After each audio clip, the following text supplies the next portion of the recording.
33 years ago, May 31st, 1985. I was 8 years old. This is kind of what the weather looked like. As you can see, it was just kind of gloomy. It's like this. We'd gotten out of school, and there's one day that I will never forget. It's a day that Niles, Ohio, where I grew up and where I entered the military from, got hit with an F5 tornado. I was out in the front yard playing, not sure what was going on. It actually didn't look any different than what it does now.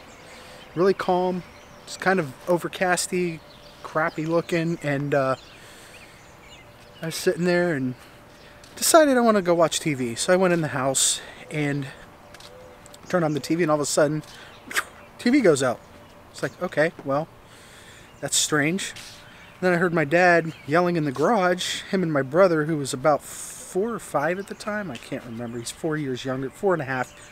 4 years, it depends. Yeah, no, he was about 3 years younger than me at the time because my birthday's in October, his is in March. So, yeah, so he was about 5. And they were out working on his truck. It was, about that time that he takes the cap off the truck and puts it up for the summer.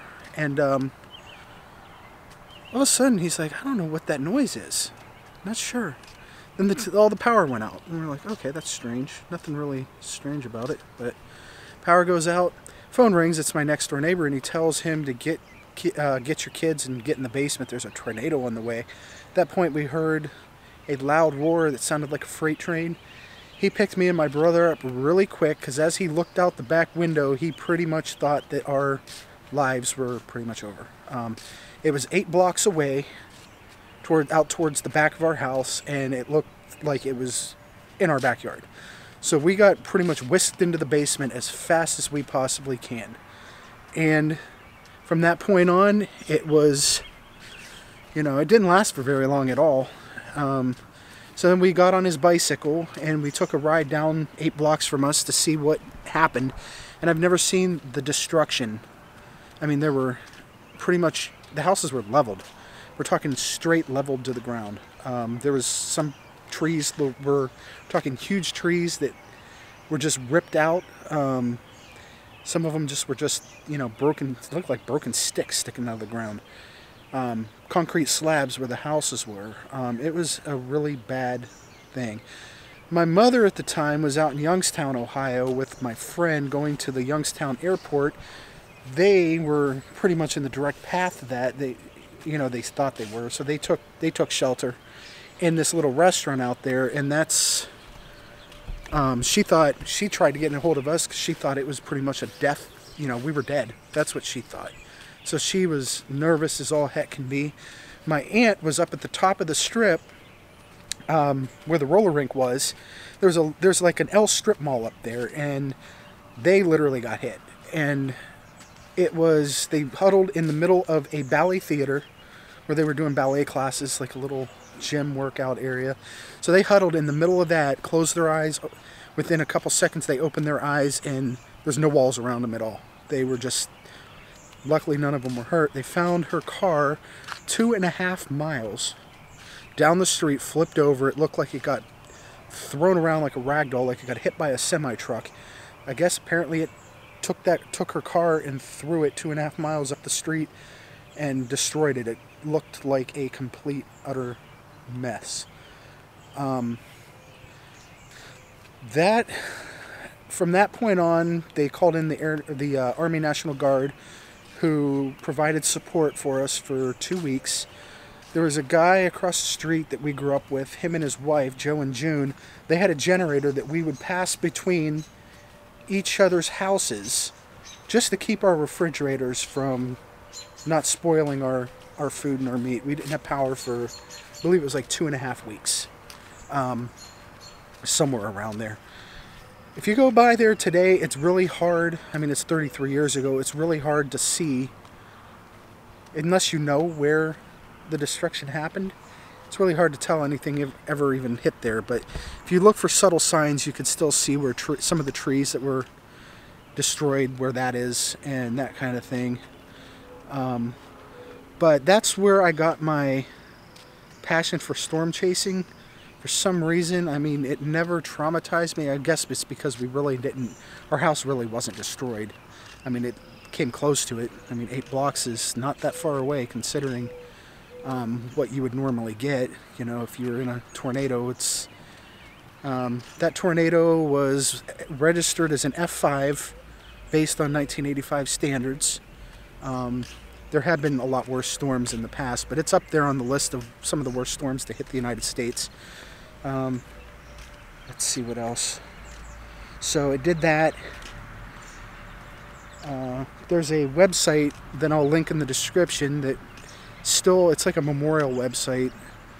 This storm went through 5 states, I believe, at New York, Pennsylvania, Niles and Newton Falls, Ohio, and a couple other towns that are close to us got the most destruction in our state.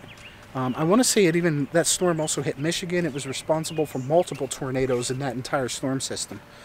But yeah, I'll link that site, but I just wanted to put that out there because it kind of looks kind of like it did that day, and I figured, heck, 33 years, it's been a while, I haven't done a response video on what I felt like and how it affected my life, which the only thing I could say is it made me a storm chaser and want to get more interested in storming and the weather and that kind of thing. But hey, you know, you gotta have a healthy respect for the weather and for storms because you never know what they can do and how they're gonna react.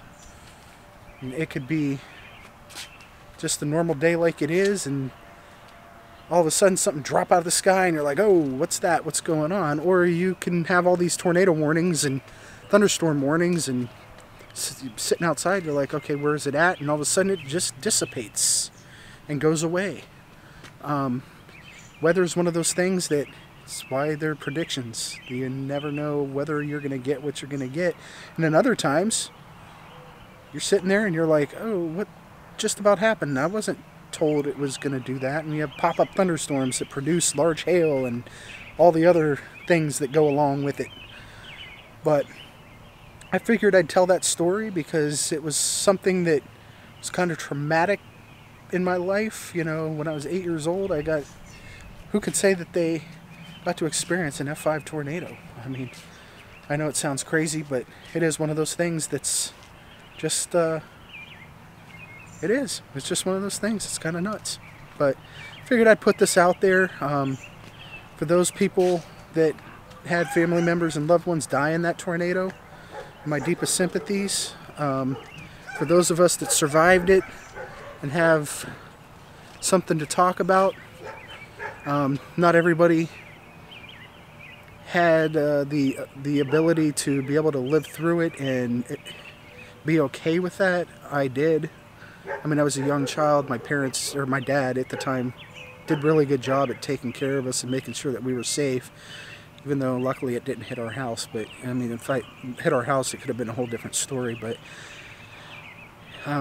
usually on the 10-year, 20-year, and 30-year anniversaries, there's usually a big thing that goes on in our area, you know, for remembrance of it.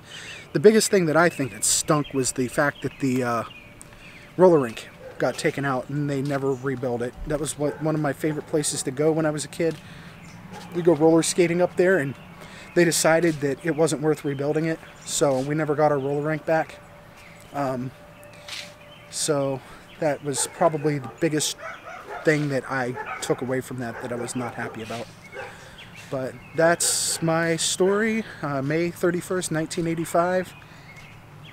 Yeah, I think it was 1851 for military time when that hit, somewhere around there. So it's close to that time that it would have happened. And just figured I'd put this out there.